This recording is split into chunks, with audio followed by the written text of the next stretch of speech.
এর পর আমি অনেককে লক্ষ্য করেছি যে যারা উল্টোপাল্টা লাইনে চলে যায় বা উল্টোপাল্টা জিনিস নিয়ে পড়াশোনা করে বা সময় নষ্ট করে সেই নিয়ে কিন্তু ভাবতে থাকে।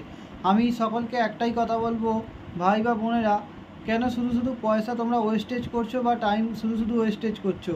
তোমরা সঠিক লাইনে সঠিক জিনিস নিয়ে পড়াশোনা করো বা তার উপর ট্রেনিং করো, যাতে করে খুব তাড়াতাড়ি চাকরি পেয়ে যাও।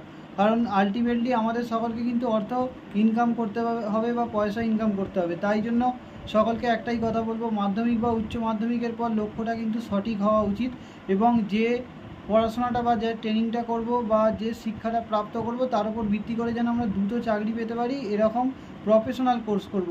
কারণ আমরা পুঁথিগত বিদ্যা নিয়ে কি করব? সার্টিফিকেট কি গলায় ঝুলিয়ে ঘুরে বেড়াবো? তাই সকলকে আমি একটাই কথা বলবো যে প্রফেশনাল ডিগ্রি বা প্রফেশনাল কোর্স বা প্রফেশনাল ট্রেনিং করো, যাতে দ্রুততার সাথে চাকরি পাও, এবং চাকরি কিন্তু আমাদের পাওয়া কিন্তু মূল লক্ষ্য জীবনের। ঠিক আছে?